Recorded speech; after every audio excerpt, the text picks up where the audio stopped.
Yep. I'm okay to grab this out. Just put it back.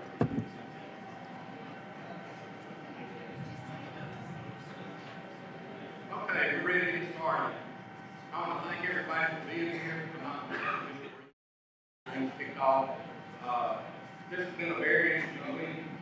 We've had a lot of meetings going on since Tuesday morning. These people that are on the team that we're hearing from, it's been a lot of time from a lot of y'all, from a lot of us, a lot of businesses, a lot of individuals, getting ideas to do things like. I can kind of compare this to one thing. I remember growing up, my little brother, we got a little black and white video. But every time he gets in a little bit of trouble, he talks to his side. So, fuck mom. As I watch these people on the team this week going around and looking at different things, I can see that he had popped to the side and they go, what is this? They're looking at things from angles that we don't see, which is exactly why we're here. I'm going to turn it over to the end of this minute, but I do want to thank one group of people, and that's the staff of the team. They spent a lot of time organizing this, putting all these meetings together, making sure everybody's in the right place at the right time. Amy, Kelly, Jennifer, Emily, everybody else has kicked in and made sure that everything's up there. I do want to thank them.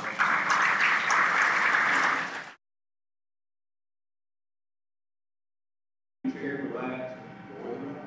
Turn it over.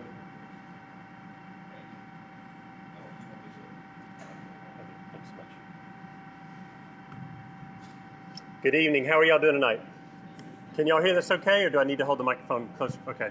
Is that better? All right. Well, good evening. Good to have you with us tonight. Thank you so much for taking time to be with us. We trust that you will find this interesting, compelling, and hopefully responsive to what you told us and encapsulating your ideas, your aspirations, and your visions for the future of Cleveland.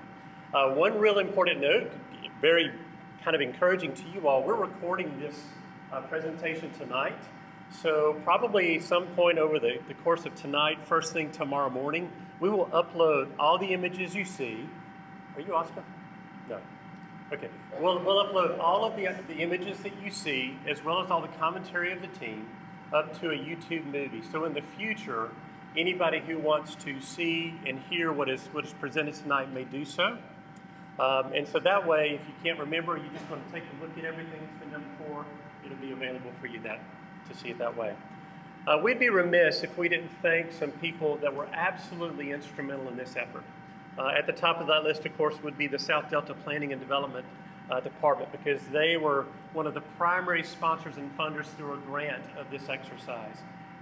And so we want to sincerely thank them. Of course, Mississippi Main Street is kind of the sponsoring entity in terms of the staffing of the team, but they also contributed to this effort financially. Is Chet in the room by chance? Hey, Chet is like the consummate host. He graciously opened up his Studio 230, as the war room for the team. And by the way, Chet, we tried not to trash your joint, man, but thank you so much. It was a great space. We loved looking at the art, especially appreciated the high-speed internet, so thank you so very much.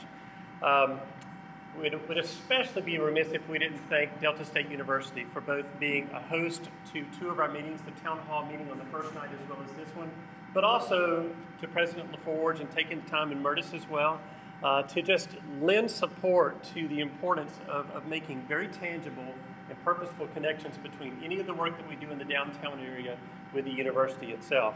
On a very personal level, I'm very grateful to Delta State because my wife wouldn't have been a doctor as soon as she was had she not come to Delta State. Her curriculum, there you go. She kind of was, she got some bad advice from her advisor in pre-med at Mississippi State, and she was going to be one class shy, and she was able to come here in one summer and take that course, so I would sincerely thank you for that. Of course, we want to thank the steering committee. The steering committee is a group of people that are representatives of a lot of entities, of the city, the Board of Aldermen, Delta State University, the Chamber, Tourism, Main Street.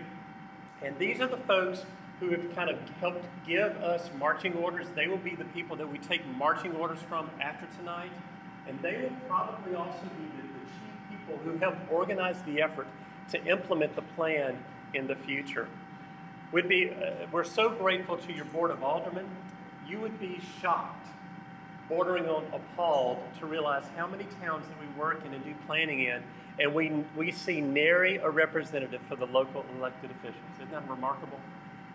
Contrary to that, you all showed up in great numbers, and we appreciate the mayor and the councilmen and all of their support and insight.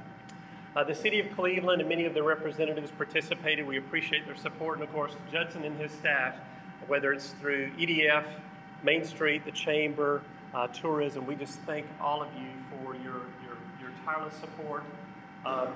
Not to pick on somebody or to embarrass somebody, but we'd be remiss. Lisa Cooley just went way and above and beyond the call of duty, and if y'all would please give her a hand, Brandon, if you did.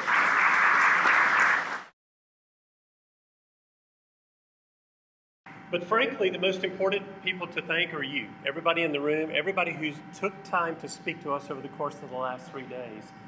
We could not have done this plan without your help. Or said better, had we done it, it would not be near as good, hopefully, as you're going to appreciate it to be because of your input. I just want to thank the team. I'm humbled by the caliber of professionals that I get to work with, but also just truly great human beings. T. Coker, just raise your hand real quickly. T is with Arnett Muldrow, associates out of Greenville, South Carolina. He spearheaded our market analysis component. Mary Helmer is with Main Street, Alabama.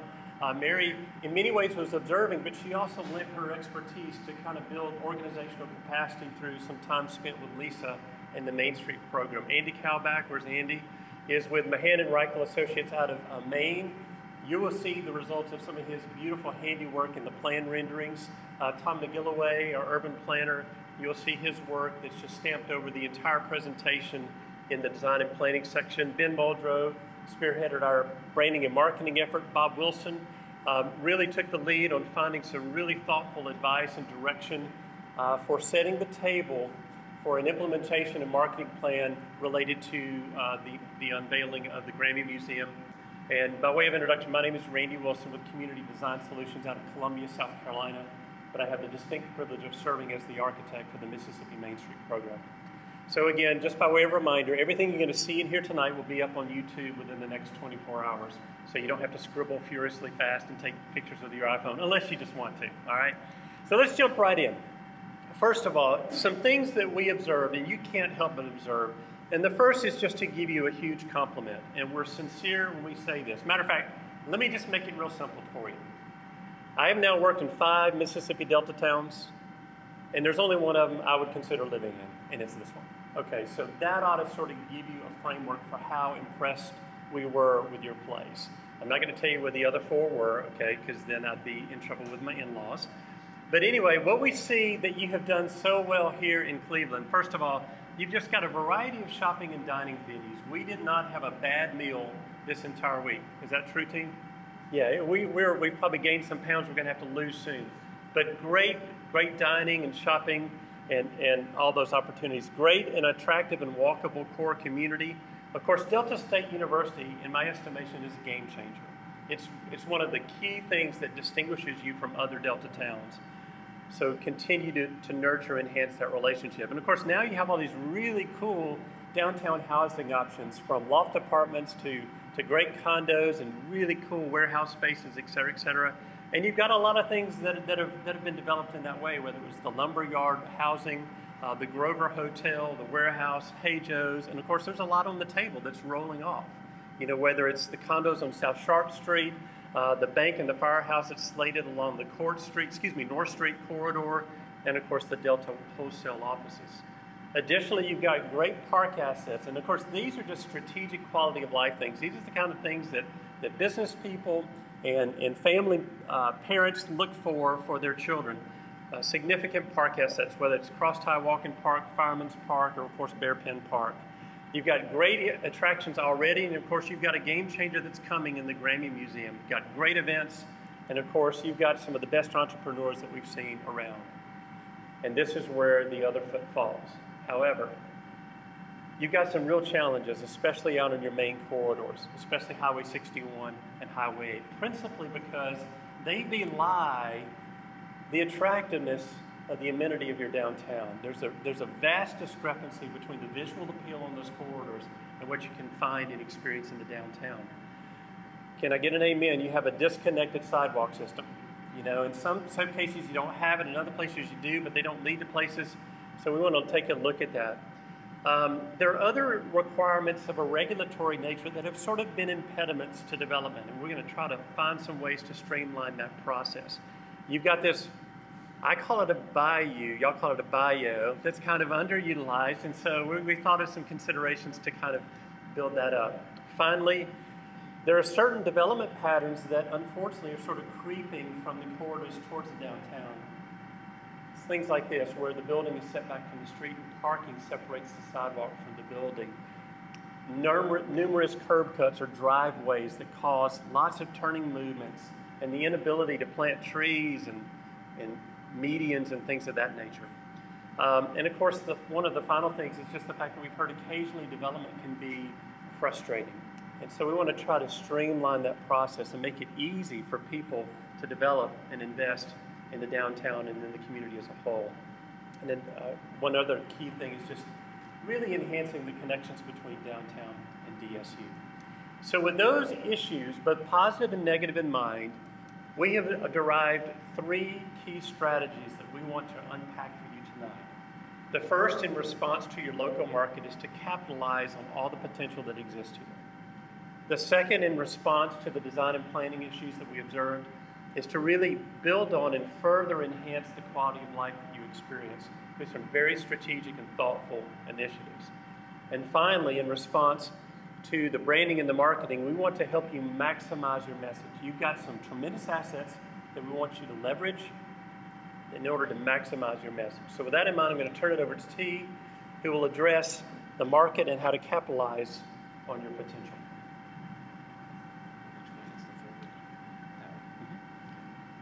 Good evening. I'm the lead-off batter. That means I need to get on base quickly so I can let these guys drive me home later on in the presentation. So what you're about to see is really going to be a bunch of charts and graphs, but I'm going to try to cut through all of that and really get into the meat of what the market looks like here in Cleveland. And so there's a few different ways that I like to gather data, gather information. Can you hear me now? Is this better? Okay, great. The first of those is through an online survey. And so we had about almost 320 people participate in the survey. It's been online for about a month. So this is a very robust turnout. And these little charts basically describe who took the online survey. As we find in most communities, it's mostly females who do a good job. Us fellows are pretty slack when it comes to online surveys. We had some good representation from DSU students. Looking at the overall, we saw that household income skewed towards the higher end, and also that most folks who participated in the survey are Cleveland residents. One last piece, the household size. We see that 3 and 4. Those 4 are probably, some of those are DSU students who are living in group housing, but they could also be families. And so that just sort of puts in perspective some of the responses to the survey questions that you're about to see. The first thing that we want to really understand is just to take people's temperature just on their attitudes towards downtown and is it a friendly place? Is it a desirable place to shop? Do I feel safe there? And most importantly, is downtown important? And what you can see here, on the right-hand side, you've got strongly disagree, which is on the left, disagree, neutral, agree, and strongly agree on the far right. So the light blue is strongly agree. And what you can see is that without a doubt, you all believe that it's extremely important to have an economically vibrant downtown. Now that can mean a lot of different things to a lot of different people, but nonetheless, it tells us that downtown's important. On the other end of the scale, what you do see is that most people disagree that Cleveland provides all of the shopping needs, all of the shopping options that you need, and that really is not surprising. Especially when we're talking about a town with a college, You know, a lot of folks now, especially younger generations, we're used to shopping online. I say we. I probably can't say that anymore. Got a couple gray hairs.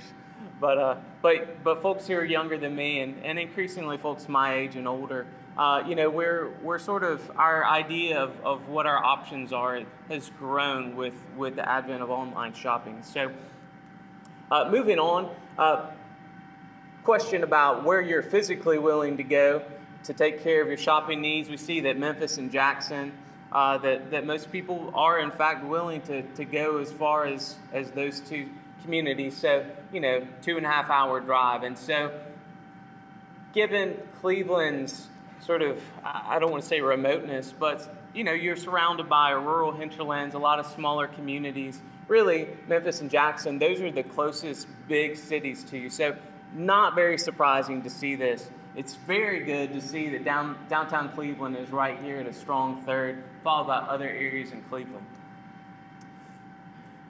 The question about, you know, why is it that you don't shop more often in Cleveland? This is not a reason. This is a reason in blue. So safety concerns, not a reason.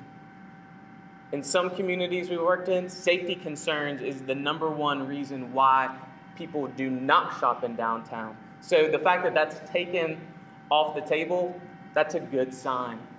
Similar convenience to home and work, parking. Parking is always an issue in every community we work in. But I haven't heard a single soul talk about parking problems as we do in most communities. Now, maybe some of you have heard differently. No? It's remarkable, actually.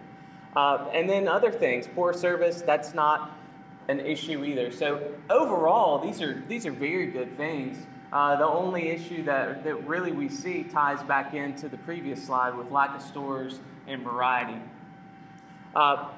You know, how frequently do you shop in Cleveland? Once or more a week. We see that Cleveland as a whole is high, followed by online, and then downtown Cleveland. I'm going to keep jumping ahead because I've got a lot of ground to cover. I really don't want to go into all the details with this particular slide other than to say that the light blue there is excellent. And so the overall attractiveness, the physical attractiveness of the quality of the overall shopping environment, also Cotton Row and all of the physical improvements and streetscaping and landscaping that you have. That's all good. That's very good. This idea that, you know, downtown is not just a place that's important and valuable because it's beautiful, but also because it's a place where people gather. It's a place where we come together as a community. That events, regularly scheduled, large scale, small scale, they're all good things, they're all desirable things. What's interesting is once we get into some of the hard data, we really find that there are some opportunities to take advantage of this desire for events in downtown. So moving on into another form of input that we use, that's zip code surveys. There was a week at the end of August when we had 17 businesses, 15 of them downtown, and 2 of them out on 61 participate in the survey. Overall, we were able to record almost 1,600 customer visits, and those folks represented 150 unique zip codes from 16 states. And I know from talking with 12 of the merchants today that, you know, we did miss some customers along the way. We even missed some international visitors. I know I had one shopkeeper mention he had a couple from South Africa, another couple from the Netherlands, another from Germany during that same 1 week period. And so really what we're trying to do with this is just take a quick snapshot of what that local consumer or customer traffic looks like in your downtown. And what we found when we actually started to tally up the results, first of all, you know, you can see that our sample size varied from a low of 21 to a high of 305. And so, you know, is it a perfect sample? No. But is it a sample that's good enough to tell us about your local retail market and what activity looks like? Yes. So, you know, that's just a little caveat in all of these numbers. So what we found when we tallied up all of those customer visits is that almost half of those customer visits, of that traffic, came from Cleveland residents. And we broke this up again by zip code, so you'll see the geography followed by the zip code. The only exception would be DSU students. Raise your hand if you're a DSU student. Raise your hand if you're a DSU student who was recorded in the study. That's fine. That's fine. But a large number of you were. And so what you can see here is that basically Cleveland accounted for half of that traffic, followed by an additional 8% for DSU. So really, if you count them together, that's right at 58%, followed by some nearby geographies, and then the rest of the state of Mississippi, and then other states. When we break it out on a county level, we see that Bolivar County comes in, it was 72%. I always want to call it Bolivar, so pardon me. Bolivar County at 72%, followed by your adjacent counties at another 10%, with the rest of the state and other states coming in at a combined 18%. So, you know, let's keep slicing the data a little bit more. When we look at the 15 downtown businesses that participated, we see that there's a higher representation. Remember, the overall, it was 49% for Cleveland. Here for downtown, it's 58%, with +1, 8, up to 9 for Delta State students. And so what we see is that local share is a little bit larger when we compare it to the 261 businesses, where you can see that there was a very, very large visitor contingent. And so that tells me a couple of different things. One is that one of these businesses is truly geared towards the visitor market. But another thing that it suggests is that there's a lot of traffic out on 61 that's not making its way into downtown. Now that's an issue that's extremely important. Fortunately, it's one that we're going to be talking about a lot later on in the presentation. So I'm really just trying to foreshadow that a little bit. When we talk about retail trade, we also have to define the retail trade area. And so using the zip code survey, we basically took those zip codes that had highest number of visits and then tried to equalize them based on their population. Of course, Beulah only has 151 people versus Cleveland with 18,000. And so basically, you know, 13 visits from these folks is, you know, twice as much as 910 visits from Cleveland, if that makes sense. So basically, we're weighting them on the size of their population. Once you put this on a map, what you see is a retail trade area that extends from downtown throughout Cleveland to the north, south, and west. These folks who live in this primary trade area should be considered your most loyal customers. And that means that they're likely to shop in Cleveland more than anyone else. Secondary trade area, these are geographies of Rosedale, Ruleville, and Doddsville. They had a strong showing overall, but not as strong. There was a clear break between the primary trade area and what we're calling the secondary trade area. So as we move forward, I'm going to be talking about the trade area or the combined trade area, and that is going to be this geography here that we've used the zip code survey data to define. So once we understand what that trade area or combined trade area looks like, then we can dig into the question of, well, who are they? What are these people like? And how much money are they spending? First of all, you know, population. As we all know, in the 2000 to 2010 decade, there was fairly strong population decline throughout the Delta. By the way, PTA is primary trade area, SDA is secondary trade area. But what we see, which is encouraging, especially in the primary trade area and in the city of Cleveland, is that you have projected slight but real population growth. And, you know, compared to what you see sort of, especially on a county level nearby, it's actually a very good thing. It's a strong showing. Moving into households, what we see is that those numbers for the primary trade area and the city are even higher. So that indicates likely higher level of household formation, which is a good thing. I mean, I got married last year. What did that mean? It means I moved out of my apartment, got rid of all my stuff. We bought a house and bought a whole bunch of new stuff. So, you know, is that good for retailers? Yes, it absolutely is. So I just want to be able to put everything into context. Issues like employment and income, household size and age, all of these are important.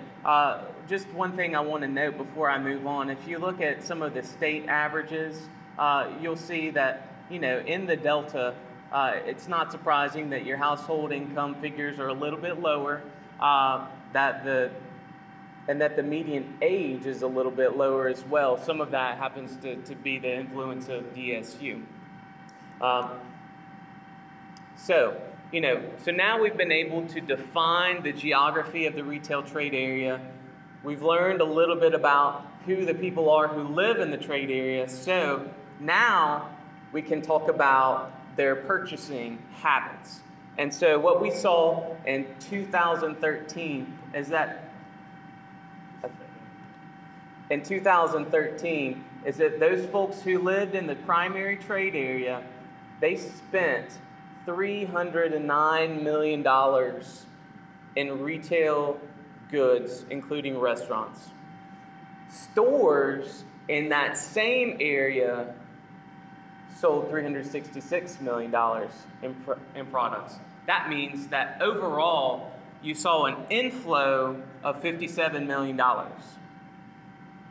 In the secondary trade area, we saw the opposite trend, where you had spending of $60 million, sales in that area of $41 million, and what's called, unfortunately called, sales leakage in the secondary trade area. And so once we look at the trade area as a whole, what we see is that Cleveland is pulling in $38 million a year. That was in 2013.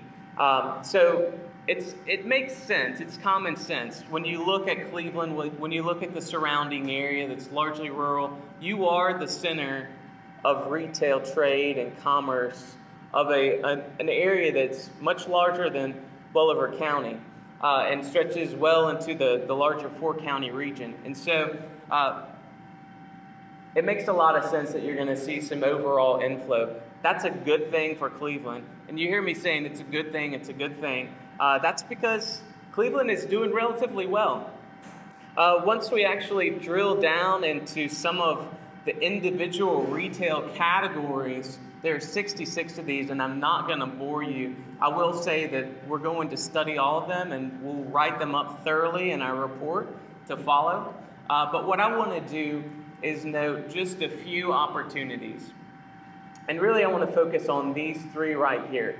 Full-service restaurants, special food services, and home furnishing stores. Now, full-service restaurant, that's basically a sit-down restaurant. Doesn't have to be a white tablecloth restaurant. It just means that there's no drive-through. You don't order at the counter. You sit down, someone takes your order. Special food services is a very broad category, and it can include anything from catering and special events to pop-up events and restaurants to food trucks. And so all of those things, they don't necessarily require brick and mortar to make it work, but they can be important ways of activating a downtown space.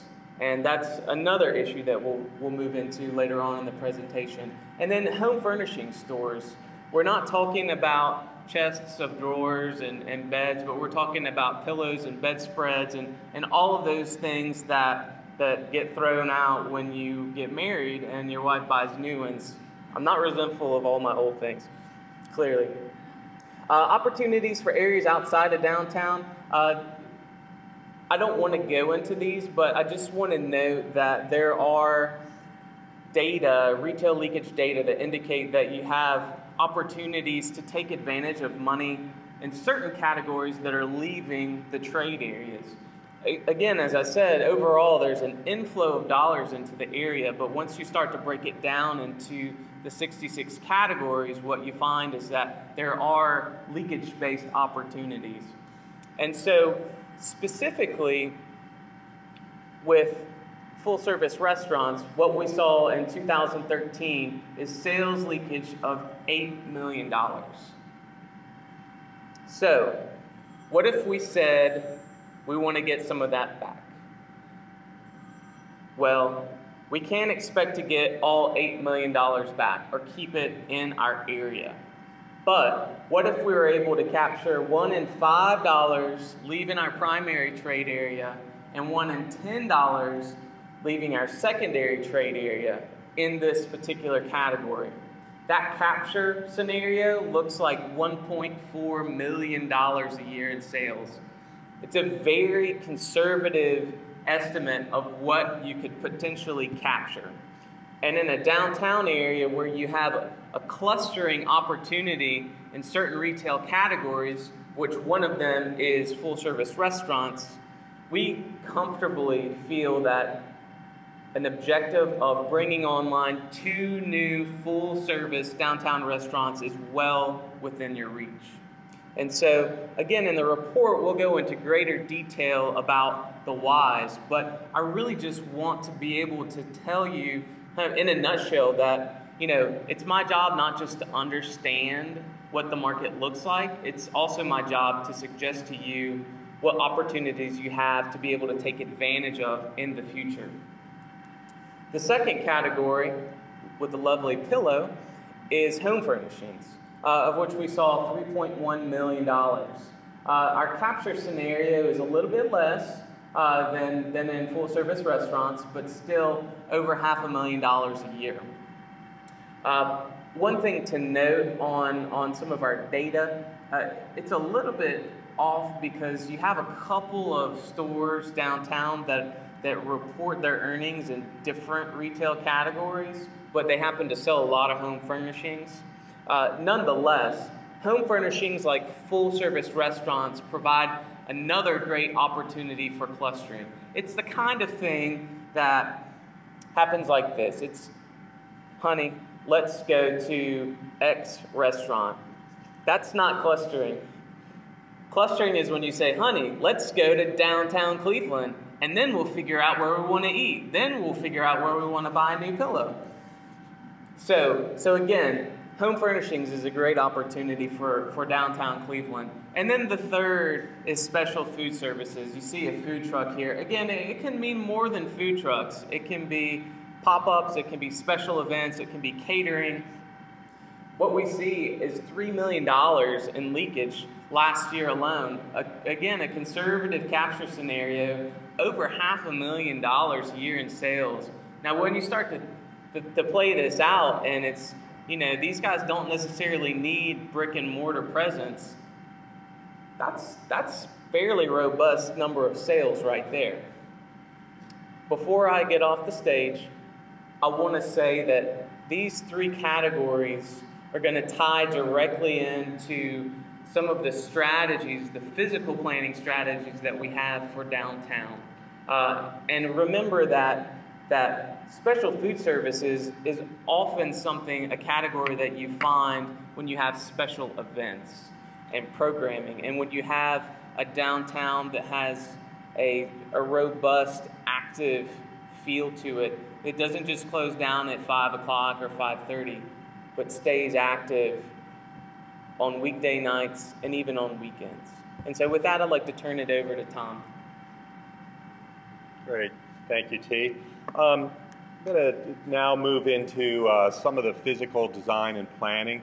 We had a lot of great stakeholder meetings, a lot of great input from folks, and so the recommendations that we have here and the observations are based on what we heard from all of you, as well as matching that with some of our own input and observations. So we have several strategies here. We're going to go through them. I won't read them off of that list, but the first is related to protecting and expanding the tree canopy. I put this one first, not because it's the most important of all these, but it's general. It applies to all aspects of Cleveland and any kind of development project. And it's as a first-time visitor here, it's something that really struck us, a lot of us here, is this mature canopy that you have. We understand you lost a lot back in '95 with the ice storm, but it's really important to value this. It provides shade, it reduces the scale of roadways, it adds value to private properties. And I think, okay, is that better? And so we want to look at several things by emphasizing the use of the larger canopy trees, establishing a replacement strategy, whether it's in parks, streets, or private property. And then when you do have to use smaller canopy trees, like under utility lines, use single trunk version. So again, we're just awestruck by the resource of trees that you have through the downtown. It really adds to the quality of life in Greenville. And if you look at these two slides, the top one, what did I say? I'm sorry. It's been a long day. I was up at 4 this morning, so forgive me. Cleveland, the top slide, you get a sense of the shade that it casts over a street. It breaks up large expanses of paving versus the lower slide with small trees that really don't do a lot for providing scale or providing shade and comfort. We understand because of overhead utilities, sometimes maybe you should just, there are options of using single trunk crepe myrtles. We know they're a precious tree to folks, and people hold them dear. So sometimes on sidewalks and streets, a single trunk will be more valuable than a multi-trunk. And then other areas where you have overhead utilities, there's consideration strategies like this community in Ohio where just using larger trees but set them back, and this requires some easements with private property owners, but communities successfully work with private property owners to get larger trees out of the right-of-way and back into their property. And then looking at replacement strategies. A lot of these mature trees are nearing the end of their lifespan, so you need to have some smaller trees in place, and that could be through volunteer groups and so forth. And again, when we look at parking lots, especially where you don't have overhead utilities, some of the smaller trees just don't make the impact that some of the larger trees do. This is a parking lot on DSU's campus where a really effective treatment of using trees throughout the parking lot. So I wanted to get that out of the way because it applies to a lot of these other strategies as we move forward. The other strategy is activating the downtown core. You already have this magnificent downtown core, and there's several ways to increase activation based on especially some of the market data that T had identified. One of them is the Chamber and Visitor Center. We know there's been a lot of discussion and debate over where to locate that. We're going to take the fall as the out-of-town consultants to really recommend that we think it should be in a downtown location. We think the depot would be a wonderful location. It has the space, it has the square footage. And we've heard over and over again from people that the corridors don't give you any sense of all the wonderful downtown that you have. We think bring visitors, direct visitors with wayfinding and signage to your downtown, past your wonderful streets, your wonderful buildings, your vibrant shopping district, to the visitor center. Really show off the amenities right there. And then there's a couple other strategies we'll go through as we talk through here. So if you look at the downtown map with some of the key landmarks, DSU, the depot, it's really right in the heart of the downtown core. It's right on the Court Street connection with DSU, and it's also close to North Street. We heard that North is also a desired access into the downtown in addition to Highway 8. I'm going to turn this over to Randy to talk about some strategies for the depot itself. Well, as Tom said, this building is clearly a landmark in your downtown, and it has such a form. I mean, whenever you go into any sort of rural downtown, especially one that doesn't have a railroad, and yet the depot remains, you almost always assume it is some sort of public community use building, whether it's a visitor center, a museum, or something of that nature. And so knowing that there's an entity that has a distinct need for that kind of use in the form of a visitor center, especially one that's a combination between the visitor center related to tourism as well as DSU, we just feel like this is a principal location to accommodate that. The nice thing is we probably could figure out some land property swap between the city and the chamber to make that work. And again, the fact that it sits at this principal pivotal point in the downtown makes it not only wonderful for coming into your downtown and seeing those assets, but it also, frankly, serves as a downtown gateway to DSU via Court Street. I think everybody's familiar with the architecture. The nice thing is it sets up with this really wonderful vertical lapboard siding that serves as a wainscot and the clapboard siding above. And so in the next photo rendering, we're going to visualize this kind of in its future use as this visitor welcome center related to both chamber, tourism, as well as DSU.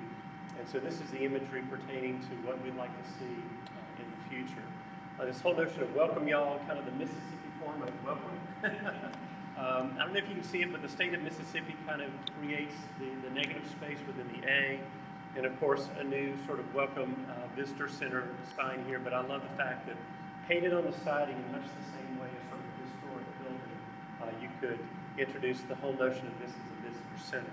We decided to invert the color scheme from the siding being green so that there would be a clarity between the Railroad Museum and the depot itself. And so again, existing conditions, very handsome as it exists, but we think with some of these additions that you could even add more excitement and interest to this building. And as T talked about with the restaurants and creating a destination of restaurants, one of the important aspects of a vibrant downtown is the outdoor dining venues. You already have this great courtyard space with Mosquito Burrito, but really there aren't many other outdoor dining options. So we heard from folks that sidewalks are a little too narrow, it might be tough to do this, but some strategies that communities are using are pop-up cafes and parklets. You do have a lot of parking resource downtown, and one option to consider is, maybe just on a seasonal basis, taking a couple of those parking spaces and transform them into a temporary parklet outdoor dining area. This is one up in my neighborhood in Baltimore. Our office did this. It was just a day-long project. It was outdoor cafes, but we also had some projects for kids. Kids came down from the local school and participated in art projects. There was some education about healthy eating. But communities are doing this. This is another community where it's just strictly done for outdoor dining. A lot of communities do this. The city would identify policies for it, issue permits to either a particular business or it might just be a public cafe space. But it's really a wonderful way to get more of these dining options when you have narrow sidewalks, and especially when you have a lot of parking resources and could use some. They even work in parking lots. This is in Brattleboro, Vermont. Just a little food cart that sets up with some outdoor tables, but it immediately creates an attraction and gets some vibrancy and people downtown. And these are very easy, inexpensive things that can be done right away because you already have the great setting for this to occur. We heard a lot about bringing more of the arts and performance spaces into the downtown, whether it's along Cross-Tie Walk or in other spaces, and just providing venues for impromptu performances like this, or participatory art. You did the wonderful 2020, the Vision 2020 project, and this is a similar opportunity where large chalkboards set up throughout the downtown, and citizens can write, in this case, what are you grateful for? Other communities do, before I die, I want to do, and then you fill in the blank. But it's a great way to get people involved. The food truck gathering, this is really a phenomena that's out west. It's been going on for a while, but out in the east and the south, it's kind of just a further developing opportunity. But it's a great way to bring attention to maybe spaces that aren't utilized a lot. You could utilize this along different areas of the Cross-Tie Trail Park. This example happens to be at an SPCA facility, so it brought attention to that facility while it also served the need of the local residents. This is another one just set up in a local parking lot. It was actually a campus, an urban campus, but it's a great way to bring people and activity to downtown and expand the offerings, especially when you can't have another brick and mortar restaurant just yet. Another strategy, the third one, is really strengthening the park and open space assets. You have some wonderful assets in place. We've heard a desire for an event lawn and an event space. We've heard that the bayou is somewhat neglected and there's some opportunities for enhancements there. We met with some stakeholders at Fireman's Park and talked about some opportunities there. And then two ideas we have for strengthening the north and southern anchor of Crosstown Park, Crosstie Park, are creating some new significant spaces there. So what I want to talk about, this is just locating these on the map. You have Bearpen Park off to the west, the fitness path adjacent to DSU, Fireman's Park, wonderful neighborhood park. And then when we talk about South Bayou Event Lawn, we're talking about the southern end of the park space near College Avenue or College Street, and then Crosstie Plaza is at the gateway to Highway 8 to Crosstie Trail. So first is the South Bayou Event Lawn. Again, College Street is on the bottom. This is where the median park widens out and the trail does a loop.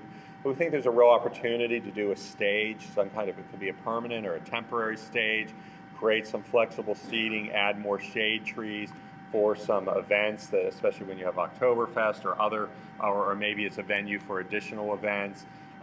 Just zooming in, it could be flexible seating, or you might have some logs or benches set up for seating. And then these make wonderful spaces to bring the community together and take advantage of these park spaces.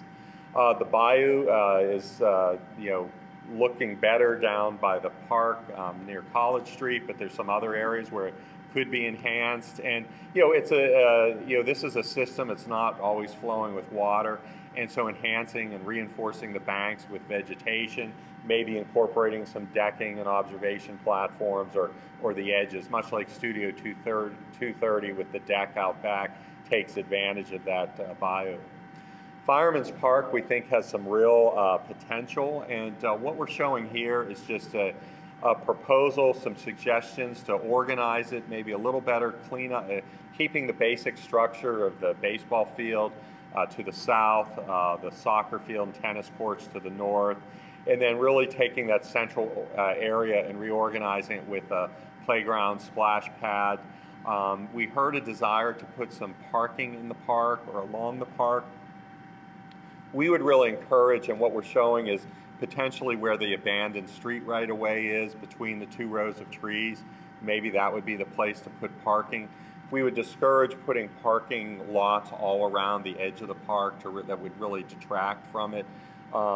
Really recommend utilizing the existing street parking, but then using this abandoned right-of-way if you wanted to incorporate some additional parking in the park. And if we look at that central area, what we're showing to the left is the existing pavilion or washroom building, but maybe a redesigned playground that incorporates the arts, a splash pad, again incorporating the arts.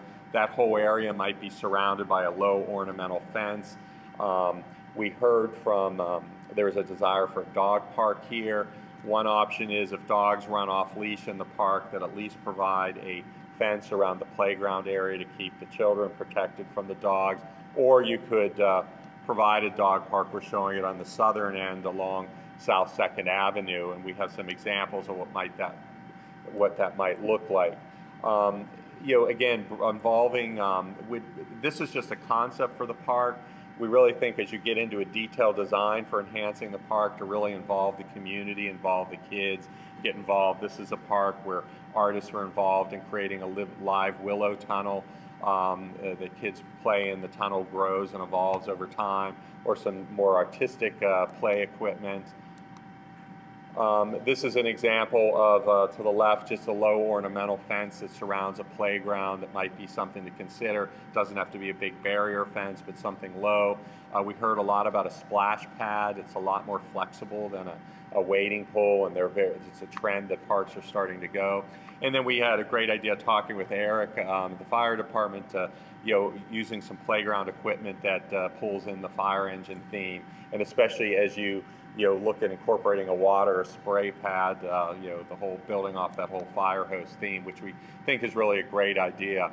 This is a dog park, and it was two former tennis courts that were converted in a dog park. And this is the kind of dog park we would see if you were to do one in Fireman's Park, something like this.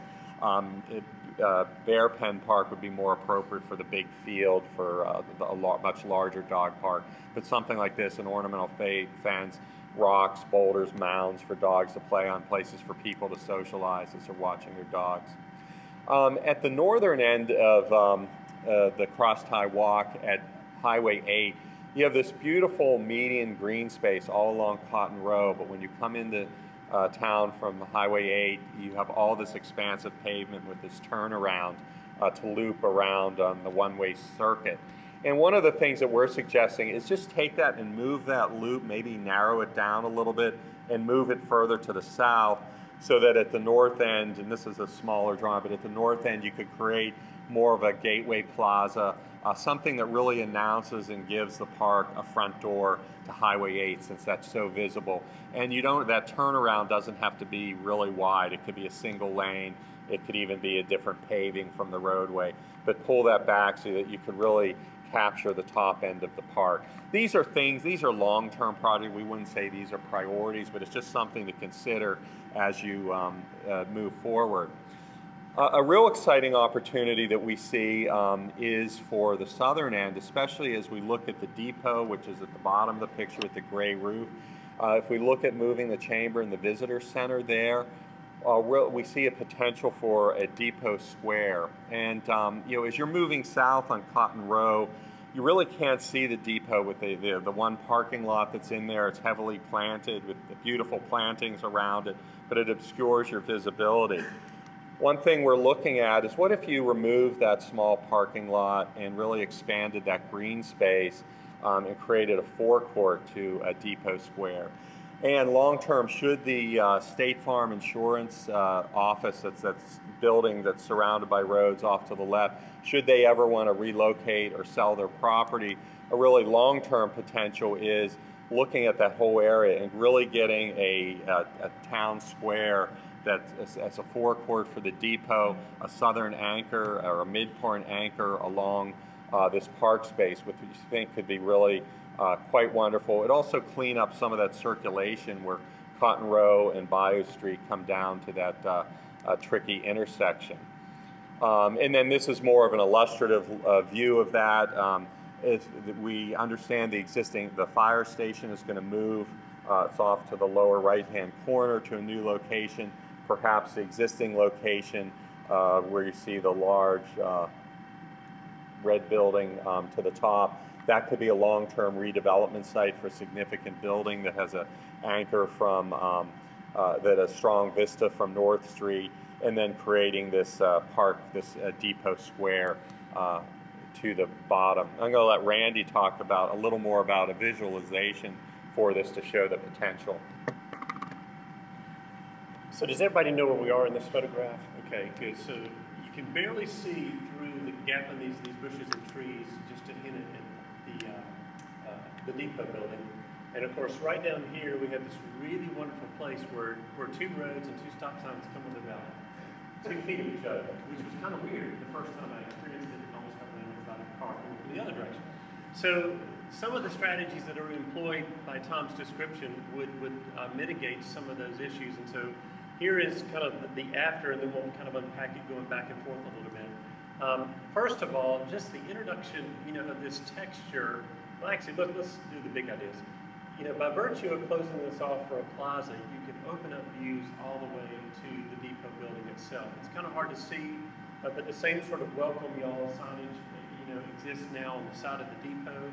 One thing we failed to mention about the depot when we talked about it previously is one of the things that we heard from the public loud and clear often was we need some public restrooms downtown. We don't need people coming into our stores and restaurants to try to use the restroom all the time. By virtue of a public sort of use occupancy by the chamber and the visitor center, you can have some exterior access to restrooms built into that building and accommodate that need, but while having eyes on the street. Again, here we're going to introduce both brick paver crosswalks that texture both visually and the rumble as you cross over them will cause the motorists to slow down, making it much safer for the pedestrians. It was pretty interesting how many times we tried to cross and the vehicles really don't slow down or stop for you at all. And so hopefully this will help with sort of those traffic life safety issues. Again, this will allow us to have a far larger sort of open plaza space, primarily lawn, but perhaps a companion plaza here with a water feature. We really aren't needing water features in the downtown area. Since you have the bayou so nearby, the introduction of that would be a good thing. And of course, like the commercial says, like your good neighbor, State Farm is not there. In this particular photo, again, we aren't trying to push them out, I promise. But long term, if there could be a really great land swap, this could afford an amazing terminus to that whole walking trail area. And now you not only created a hub that takes you to the depot, but also to the trail beyond. So again, just going back to existing conditions and proposed conditions. Thanks. And really, as Randy said, a big part of a master planning effort is to not just propose a lot of things that could be done, but just lay the groundwork so that you don't miss an opportunity in the future should it arise. So, as we show, the smaller version of that park could be done without impacting State Farm, but if that opportunity ever arises, you don't want to replace that with, a Sonic Burger or something like that. You really look at what the opportunity and potential here. The last point on parks and open space I want to make is just, funding is always a challenge. We heard that over and over again. And one thing we know with Fireman's Park, the volunteer fire department does an amazing job with that park and rounding volunteers. A lot of parks that struggle with funding have parks friends groups or partnerships with business and organize the people that live around the parks. And those are ways that you can get things done, whether it's planting new trees or just maintaining and picking up trash. But it's something to think about on these park spaces, that rallying partners around there to create some friends groups. The next strategy relates to enhancing walkability and bikeability. We heard a lot about this at creating bike network facilities, and more importantly, an education and awareness campaign. We talked with a great group of folks very interested in this topic. We want to first step back and look at a regional network, and I hope I interpreted this right from what the conversations were, but there's opportunities. These are routes that some people take some of these routes, but there's some opportunities with extending rails to trails to create a loop and connect to some of the surrounding towns and the river from Cleveland. That's obviously a whole study in itself, but I think the important takeaway here is to be thinking about our bike system as a recreational amenity from a regional standpoint, but then also as a transportation mechanism from a more local standpoint within Cleveland, linking Bear Pen Park, the fitness path, opportunity for a loop around in front of the airport, linking DSU, Fireman's Park, and the proposed Grammy Museum to downtown.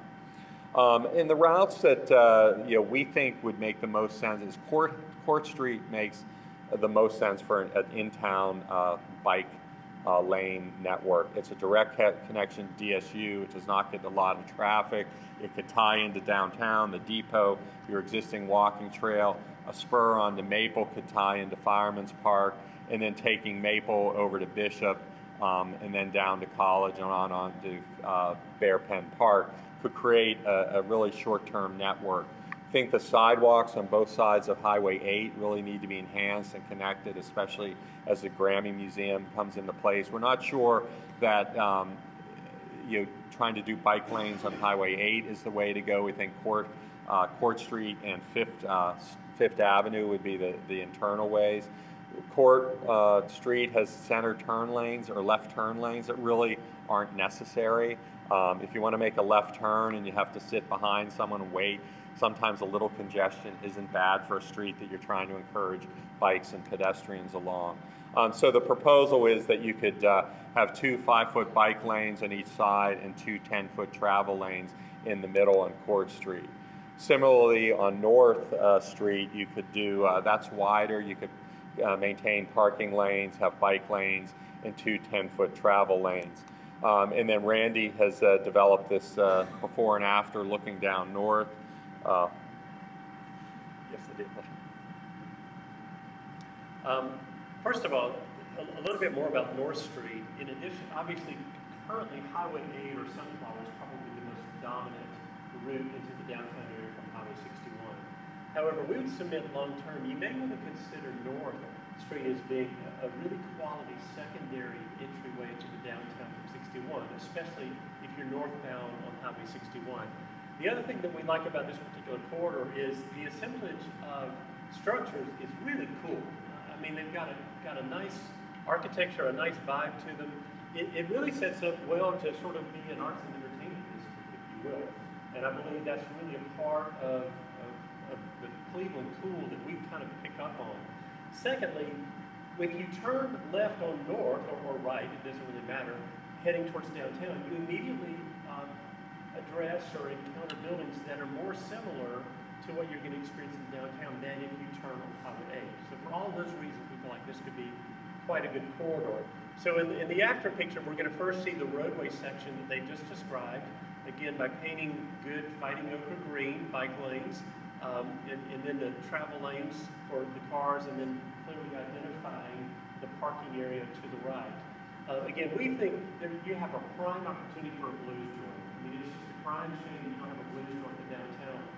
In this building, I apologize if it's occupied, you know, but if it's not, this one just sets up terrifically as a potential music venue, arts venue, blues venue. In a minute, Ben is going to unpack in greater detail a thorough wayfinding system that is a critical component for your town going forward, because you desperately need to direct people from your corridors, especially 61 and 8, to your primary assets, the downtown area, DSU, the Graving Museum. We're introducing a bannering system here that is specific to the North Street corridor, especially as we envision it as sort of burgeoning arts and entertainment district. And it's amazing the impact of just a few thoughtfully placed trees can make. And again, just to go back to the existing conditions and to the proposed conditions. And of course, I think quite clever, Ben has done this delta version of a bike lane icon.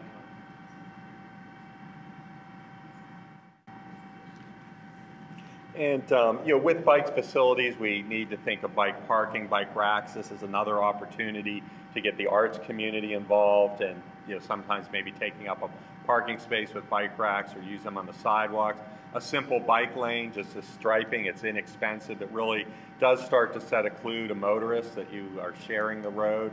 And fortunately, a lot of times bike lanes are painted green, and it just really works out great that green is a color down here. So this is a fairly common practice, so it really is appropriate. A lot of your streets are not wide enough to have dedicated bike lanes, so there's shared the road options, and these symbols are called sharrows, and it's a highly visible symbol to alert motorists that you're sharing the road with bikes, especially in a community where maybe biking hasn't been as prevalent as it could be. You want to create that awareness. We heard about bike shares. A lot of campuses and downtowns are doing bike shares. This is in Denver. It doesn't have to, this is a very elaborate system, but campuses are doing it. There's very informal systems like this park in Maryland, where you leave your license with the park department bought 20 bikes, you leave your license with them, and then you could use them to ride around the park or ride from the park to the local neighborhood. There's a lot of companies out there that develop bike share programs. This is Zagster, works with campuses a lot. The Collegiate Bicycle Company works with campuses a lot. This is the Mississippi State bike. These cost, I think, $299 each. So there's a lot of ways for either the campus to look at this, the city to look at it, or the two to partner together. And there might be just three, start off very small. A campus stop, a downtown stop, and a Grammy Museum stop might be where you experiment with this. The other is bringing awareness to bicycling. We heard this a lot from stakeholders, and we just need to increase the awareness. There's an international cyclovia event that I think it originated in Spain. This is in Baltimore, where streets are closed. A certain street is closed for a day, and it just opened up the bicyclists and pedestrians, and it kind of reclaimed the streets, and everyone gets involved. And it's again starting to get people used to doing some of these things and maybe stepping out of their comfort zone. DSU is already doing a great job at promoting walking and biking, and so building on and continuing these efforts. And with the Flight 2020, did this. I love this project. The artist, giant sticks of chalk, attached to the bikes, so then you're actually drawing on the roadways and sidewalks with chalk as the bikes went around, and creating patterns with that, and again, bringing more awareness to it.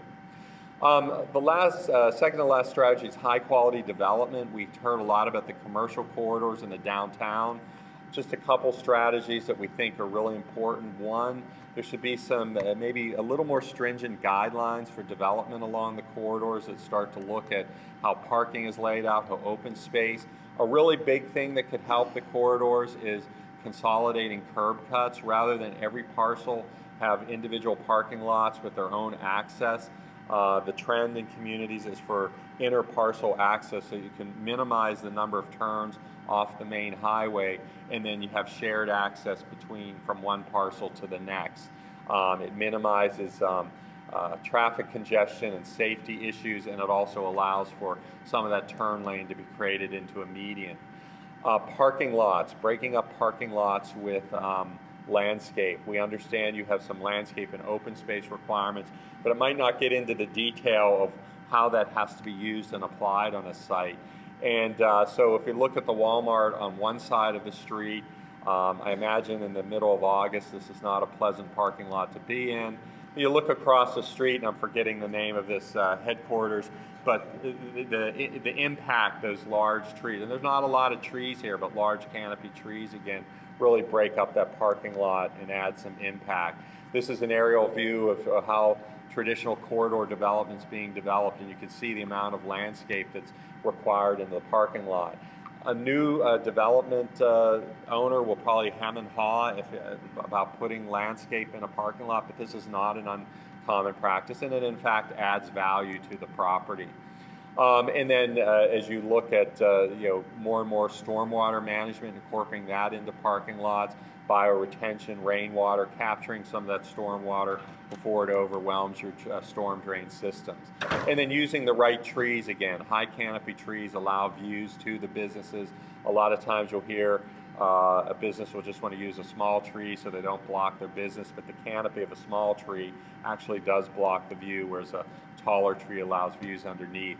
Just along a gas station, simple hedge treatments along the edge to screen that parking. And then here's a corridor that you could see where it has overhead utilities, but the private property has some trees within their property.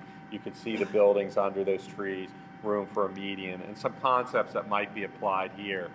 And as we look at Randy's rendering for coming south on 61 towards Highway 8, this is the main intersection. We heard a lot about the sign clutter, the overhead utilities. It's probably infeasible to underground all of your utilities, but you might look at some of these main entries or some sections of the corridors to start to make some enhancements. And if you look at undergrounding the utilities, getting some mast arms for the signals, the wayfinding signage, lower mounted monument signs rather than tall, high monuments, and then adding some additional trees back in the properties, even if you can't remove the utilities, if you add some additional shade trees on the properties to add more green and kind of take your attention away from a lot of the sign distraction. So again, what it currently looks like, and then some potential for this gateway. And this is a very important intersection for the gateway to your downtown. And then as we look at high development downtown, we're really impressed with some of the recent development that's going on with the lumber yard, the Hey Joe's, just some really wonderful development that you're really fortunate to have downtown, and getting residential and housing into the downtown is a great resource. And then you already have some great buildings, have done some wonderful facade improvements, and Randy will talk about some opportunities for the meat market. Where's my man Cole? There he is. How many people have eaten at his awesome place? Yeah, this is a great business, and again, Cole knows, and he has a lot of the ideas you're going to see in the next slide. We talked about it, and he knows this doesn't do his business justice. He understands the quality and the caliber of what he has going on there is just remarkable. And so we just want to make sure that the exterior of the business is as rocking as the inside of the business. And so here's some ideas based on graphic design stuff that he's already created. It's not me. It's not me. So here we go. The top is just simply painting the stucco with his current sort of logo scheme. And then taking a window wrap in the vinyl. This is just vinyl clings. Taking some of the text from his business card and using that down there. And rather than having this sort of purplish, bluish canopy awning, you know, we just go with this sort of a slatted wood with a metal top canopy here. Again, the cool thing about this is, to me, that just says Delta all over it. I mean, that is a Delta vibe, and it walks that really cool line between, you know, respecting a rather humble building, but giving it a new sort of a look. So again, one more time, before and after, hopefully you like after better. Thanks. And then lastly is looking at infill development opportunities. And we show, if we look at North Street as a main entry into downtown, there's a long opportunity with some of the vacant lots or surface lots if some of those buildings want to expand. All the red are new infill development buildings. They should be oriented to the street and not have parking in front. And you could really expand that downtown and create a whole new district in this area. So this is really just a roadmap as some of these opportunities come about, how to infill in that development. And then lastly, preserving long-term investment opportunities along North Street, and then prominent infill building sites. And you'll see this in the overall plan. We have Depot Square, the new gateway at the top from Highway 8, and then where you see the darker red buildings are some future infill to really knit this already wonderful downtown you have together. So I'm going to turn this over to Ben and talk about branding and the marketing and maximizing your message. Thank you. All right, well, I'm really impressed with how much attention y'all have given us so far. I also love the fact that as the team has presented all these ideas, the only thing that y'all clap for so far is Cole's food, which I think is pretty, that's pretty awesome. The good news is all the boring stuff's done. So we get to move on to some of the exciting stuff. I had the privilege of working with the community several years ago, and we started to talk about image and brand and started to implement a more consistent message. And it is rare that I get to come back to a community 3 or 4 years later and be able to see how they have been able to deploy a system, but then also be able to see the challenges that they came up against. And I will tell you, the people that I live with will say I don't do this often, but I admit that I made some strategic mistakes. And this is a great time to be able to revise those and continue that momentum forward. Now, I was told very clearly I was not allowed to change any colors, so that's good. But one of the first things that I really wanted to do was I had a couple folks that asked over the course of the process about this tagline, a different kind of Delta. What did that mean? And I kind of playfully responded sometimes, well, that was the phrase that I came up with because I figured out I couldn't say a better kind of Delta.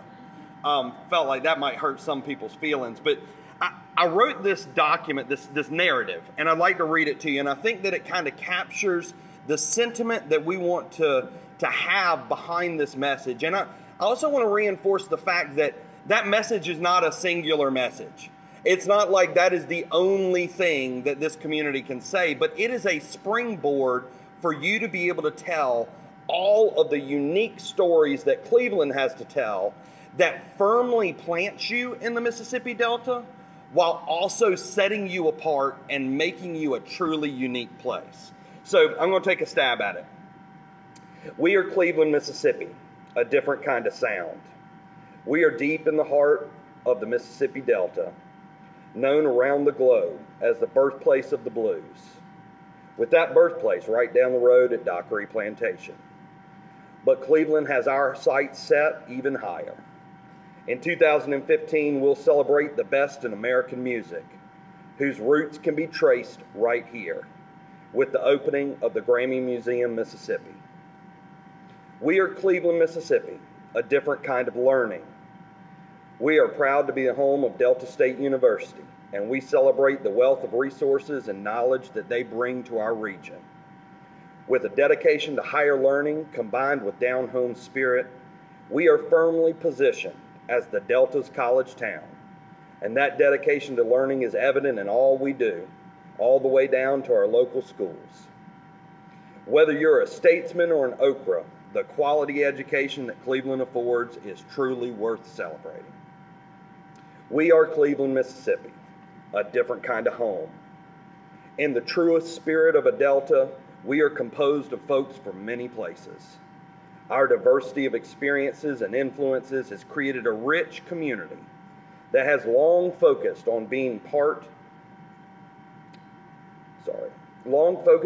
a great place to live and work, a vibrant arts community with quality schools and forward-thinking leaders. We are proud to be surrounded by the arts, from Malona Performing Arts Center to the Ellis Theater, from our potters, painters, and poets to the singers and songwriters of the Delta Music Institute. We are proud of our preserved downtown, where you can spend the day getting lost in our shops and restaurants and discover for yourself that small town charm and personal service are still alive and well. We invite you to discover this place we call home, meet the neighbors we are proud to call friends, and explore this place we call Cleveland, Mississippi, a different kind of Delta. So that narrative gives us, you can clap, Heather. Good. That creates a platform for us to tell this varied story, understanding that we have many different target markets that are going to need many different customized messages to be able to effectively communicate to them and be able to maximize the economic potential that they provide for us. So the first thing that I did was I took a look at this icon. You've done a great job in implementing this icon. I always like to ask myself some questions. The first question I ask myself is, why in the world did I put the ground in the sky and the sky in the ground? So I made a real quick edit here, and I rotated this thing around. I added some very simple graphic rows to that base so we know where we're founded. All the colors stay the same, but it gives us this opportunity to just slightly adapt that. Now, the other thing that's kind of interesting, and I'd love to say that I did this intentionally, but it is not intentional. But if you look at the top triangle of this icon, it is also stylistically reminiscent of a Grammy statue. Now, we're not going to push that too far, but the thing that we need to understand is, as this community promotes the Grammy Museum, that is going to be an image that people see over and over again. So there will be that continuity. Now, the second thing that we heard was the typeface is hard to work with. That script might be kind of pretty, but the moment it starts to get small, you can't read it anymore. So what we did was we created a second variation that allow us to use more diverse typefaces to create more of a sense of a cool factor and to be able to better communicate who you are. So we created or selected a typeface called Nexa. The thing that's great about Nexa is it has many different versions to it. This is called a slab serif. This is a sans serif. This is a hand letter type, and it even includes a script. And in every single one of those variations, it also includes varying levels of texture. Everything from no texture to a lot of texture. So you're able to have a lot of different uses with the same typefaces. So all of a sudden, what we begin to have is we have a system that coexists fine, but it also gives us an additional variation to be able to move forward.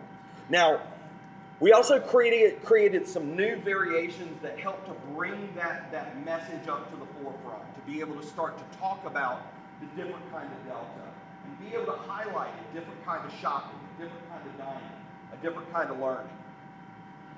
Where it gets fun, though, is with some of the brand extension. And what I tried to do with this was illustrate some of the things that I saw that have been done since I was here. The Young Professionals logo was created since the brand was launched. And because of some of the limitations of the previous system, it essentially went out on its own. I took the exact same design inspiration and simply rolled it over into the new type selection. So now it is a system that reinforces all these typefaces. We also created a new variation for Team Cleveland. And you know, if you look at the logo now, poor Judson, one of the things he had to do was, it was like row after row after row of all the things that we had to say. We're you know, the Cleveland, Bolivar County Area Greater Chamber of Commerce and all things business, because we love you all and want you to stay. And you know, the thing is, it doesn't matter what the official name is, everybody calls you the chamber. So being able to have an icon that clearly denotes who you are in those small uses, so the chamber gets the credit for all the great work that they're doing at cultivating the economy of Cleveland. Now, from that, we also took that Team Cleveland, and I wanted to take that opportunity to think about the committees that run in Team Cleveland. Team Cleveland is a Main Street community. They operate off the 4-point approach, which means they have 4 committees: design, promotion, economic restructuring or economic development, and organization. Now, we don't really know what the organization committee does, so I didn't, no, I'm kidding, but a lot of times that's kind of a very internal thing. What we did here was we shifted that economic development to business improvement. This group that is going to be focused on Team Cleveland economic development is really going to be the ones that's fostering relationships with retailers and restaurateurs and downtown business owners and creating the most potential for growth in the business environment. Now over here, Design Downtown, simply being able to really reinforce the role that design plays in downtown and being able to capture and preserve the spirit that the community really loves. And we did something kind of fun here with the promotion committee. The promotion committee is that group that puts on a lot of those fun events. They're also the ones that need a lot of people to come volunteer. We renamed that Downtown Alive. We want to be able to better capture our need as an organization for volunteer-oriented or event-oriented volunteers. So we can begin to separate out the people that just want to volunteer for events from the ones that really want to be integral in the committee structure of moving the downtown forward. So being able to have, you know, like volunteer t-shirts and things like that to promote this entity that you get involved in from an event standpoint. Now next, I would be remiss if I didn't mention the Grammy Museum. We got a great update from Lucy yesterday morning. Things are looking really, really good, and you're going to have a lot that's going to happen in the next year.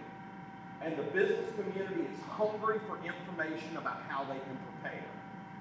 Now, Bob was kind enough to consult with the director of the Louisiana, I don't know exactly what the organization is, but essentially it's the Louisiana Tourism Association. She has dealt with many, many major museum launches, but probably nothing that has the prominence that the Grammys do. But she made a great point. You're 1 year out. Every single piece of communication that you pay to get out there needs to start teasing the fact that 2015 is your year. And so what we did was we just created a series of just a little graphic we can throw down on the bottom of ads that we might create. And I created 2 versions. Sadly enough, some other community out there decided they were going to call themselves Cleveland too. So we got to make sure that when we say Cleveland, people know that we're talking about Cleveland, Mississippi.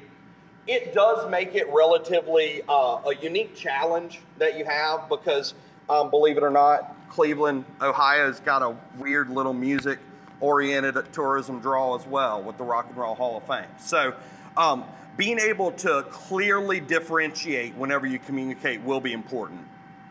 One of the cool things about this system is it gives us additional opportunities for merchandising. Some of the things that have happened here is you are getting more and more opportunities to show your pride in where you live. So being able to take that system, this is kind of showing that script, this part of that system, just being able to play around with different designs. But to me, where it really gets fun is when it transitions over to the events as well. So again, using that same approach with typeface and color. Here I brought in a little triangle-shaped wreath. Isn't that clever? I'm using a triangle symbol over and over again. Well, that's the thing that's great about a simple symbol, is it allows you to create continuity because of the simplicity of implementing. Now, several years ago, I had designed an Oktoberfest logo. When I went back and looked at it, I was embarrassed that it was one of those dynamics where the typeface I chose made that logo very, very difficult to use. So what we've done is based off some of the evolution that we've seen throughout the community, some of the products that have been created to promote and market this event themselves, I used those as inspiration for this redesign. And then I showed just one of these things that we can kind of do. We take that tagline and we introduce it with a different kind of festival. Gives us another opportunity to string these together. And then also, I love this new event that y'all came up with, Cleveland Bites. So again, every new thing that you come up with, what this does is it creates a very easy platform for you to be able to create identities that roll into the system and positively contribute to that overall community equity. Now, here's the most fun slide in the whole presentation, the wayfinding system. Now, some of you might say, please do not put any more signs up in the community we have done. And others hopefully can look at this and say, if we put up some of these signs, it will allow us to remove a whole lot of signs. That's the absolute goal for a system like this. Having a uniform, comprehensive wayfinding system that starts at the gateway and carries you all the way into the destination. These, I'm going to go through and talk to you about a couple of these. We all know about gateway signs. You have some gateway signs. I have one I'm going to show you here in just a minute, but these are called pole-mounted gateway signs. You can actually announce arrival more than once. And you can announce arrival when the physical place changes and becomes different, has a different feel. And that's exactly what we're showing here. This is the Crosstown National Historic District entrance. This next sign is called a Trailblazer sign. I'm showing two different sizes and two different scales. You have, believe it or not, roads that have average speeds that are dramatically different. So a big sign like this might appear on 61. You want to have no more than 3 destinations on a sign like that. Any more than that, it becomes ineffective. Sign like this is going to be more likely to appear in the context of downtown, where the roads are smaller, the speed is smaller, and you have a combination of vehicles and pedestrians. The all-important parking signs telling people where to park. As you prepare for an influx of visitors, visitors are not going to be operating off of a convenience mindset. They're going to be operating off of a tell me where I'm supposed to go, a curated mindset.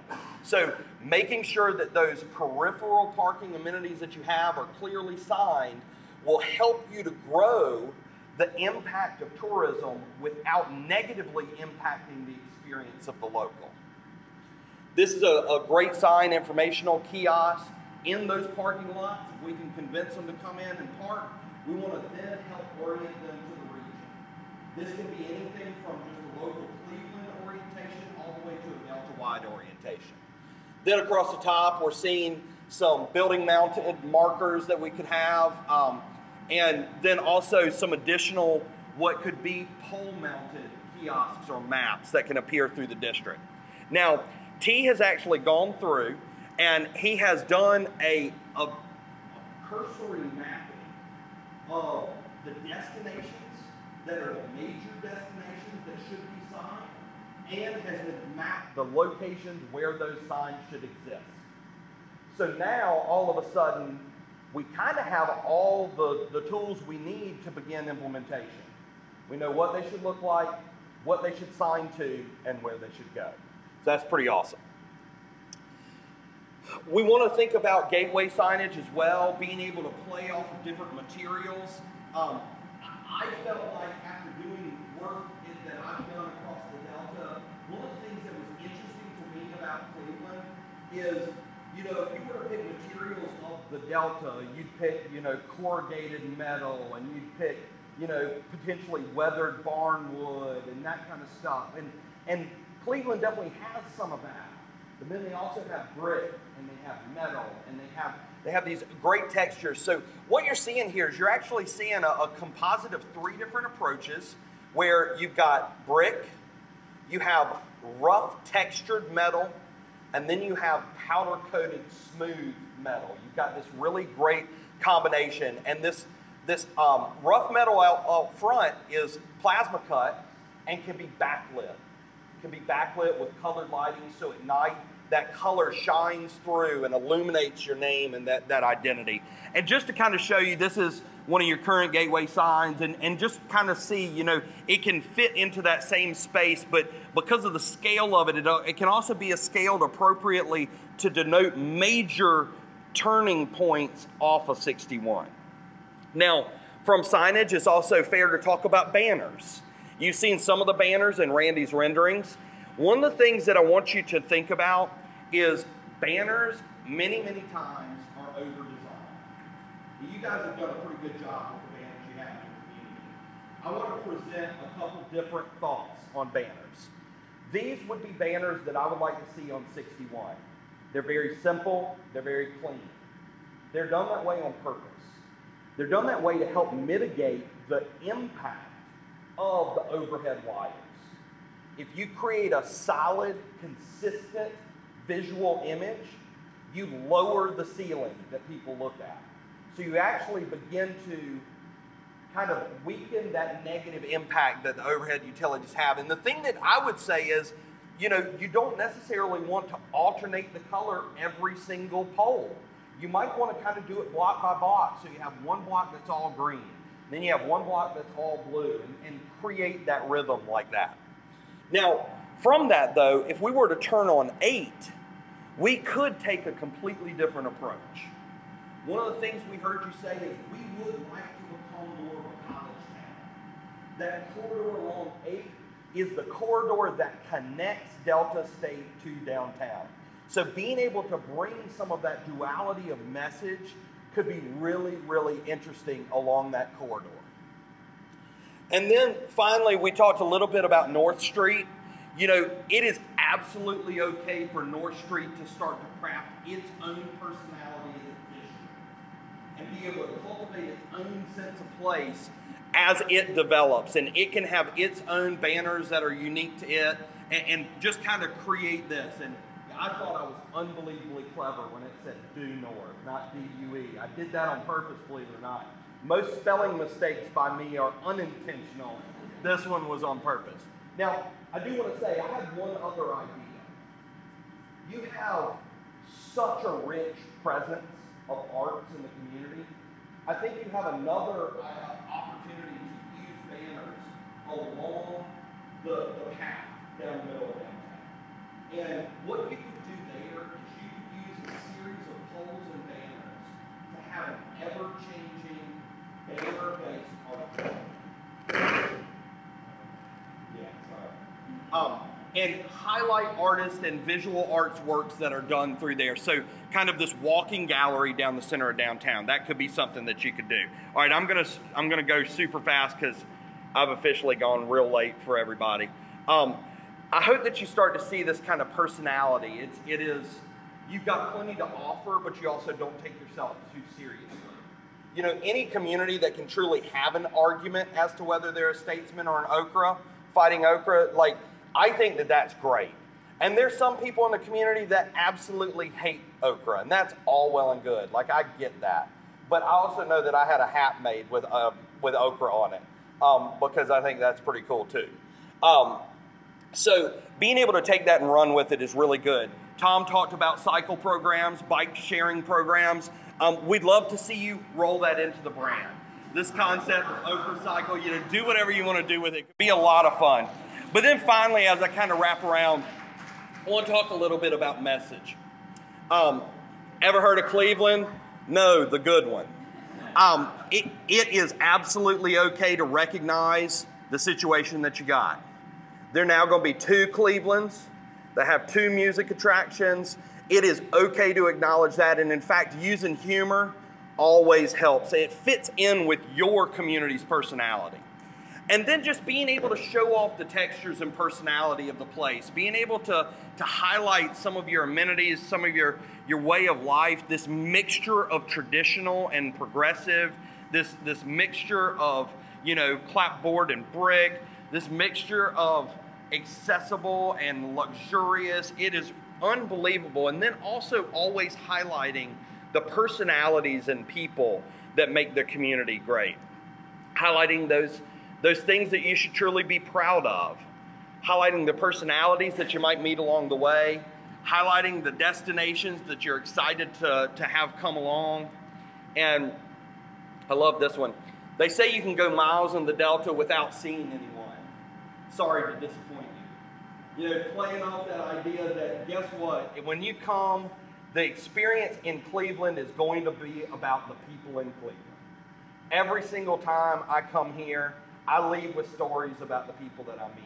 You all are some of the nicest and warmest people in the world, and you should celebrate that. And then finally, you know, I can imagine as a resident, it can be tough, it can be frustrating talking about Grammy all the time. The Grammy Museum, it's like if I hear about Grammy anymore, I'm going to just get up and move. Well, you know, have a little bit of fun with it.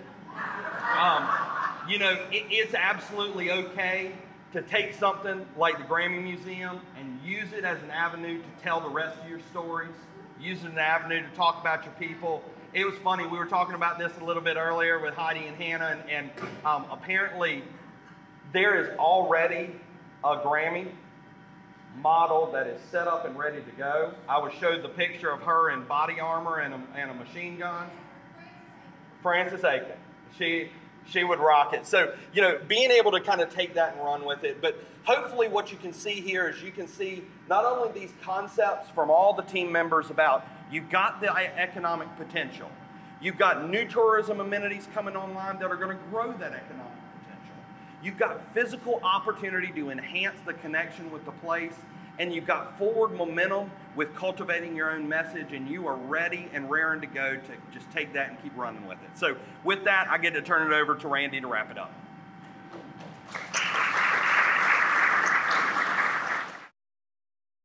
Sincere thanks. We know we've kept you a while. You've been a very patient audience. Real quick, this is what happens next. Again, we're going to upload everything you've seen and heard tonight in the next 24 hours, and we will be sending the YouTube link to you, Lisa, and you can distribute it throughout the community however you want to.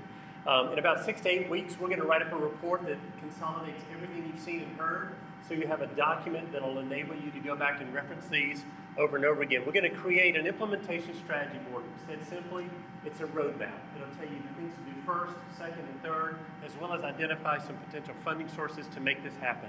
If this just becomes another report that sits on the shelf, nobody benefits. We want to make sure we turn these ideas into reality. Finally, the benefit of being a member of Mississippi Main Street is Bob and his staff don't go away. The rest of us on this team, we're going to get on a plane in the next 12 hours, go back home. But Mississippi Main Street's not going anywhere. So you will have resources, really capable resources, to help you take this to the next level. So it's now your turn. And I know we're the only thing standing between you and supper, so it's going to be quick. But if you saw something you love, if you saw something you liked, if you saw something you're not sure of, if you saw something you hated, if you have a question, the floor is open for you to respond to what you saw tonight and heard about. Anybody? We're running late, so we're going to admit the hate thing. Yeah, okay. Yes, sir. Yes, ma'am.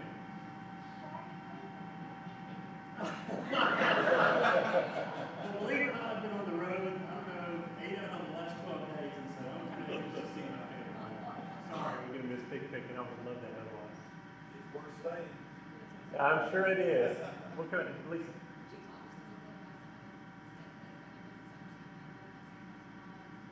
Yes, I will. As a matter of fact, I'll mention another thing about the funding as well. Lisa asked me to mention some things that we couldn't represent visually, but nonetheless were an exciting part of the process. I see Buster over there. I had the pleasure of telling y'all got the nicest police chief in the world. But I met with him about the police department. Met with him about his building and some things that we're going to do to try to stabilize some things and give you some visual appeal and satisfy archives of history. And again, I'm going to respond back to you my sincere apologies for not getting the rendering before tonight. We met with 2 other property owners who have incredible upper floors to their buildings. Can I mention who they were? Okay. Well, Sheila at Clark's Jewelers went up in the second floor of this. If you have not, I shouldn't say this, I'm going to give you more traffic than you need. If you've not been in the second floor of her building, you've got to. That thing is stinking awesome. I mean, it has the original moldings, hand-painted doors, true fabric wallpapers, I also know Mr. Sam Rosenthal. I think his building was kind of in a small photo on the previous photo. Again, a fabulous upper floor space. Talking a bit about the potential of upper floor apartments, and so I'll be responding to any help that those people want in the future to kind of convert those. One other very important thing that I failed to mention at the beginning, you had so much financial sponsorship to this process that you actually have money left over after the plan has been done. And so you're left in this very beneficial position that you have immediate implementation funding. And so one of the first tasks the team is going to do is highlight the report is to think very strategically about the best use for that overage so that you see some immediate fruit out of this effort. Taylor, we're going to do for a second time, I'm going to go ahead and close it down. But we're going to remain here for a few minutes, so if you want to come talk to us, have any questions, is that okay? Or all right. Thank you so much for your time tonight. Have a great evening.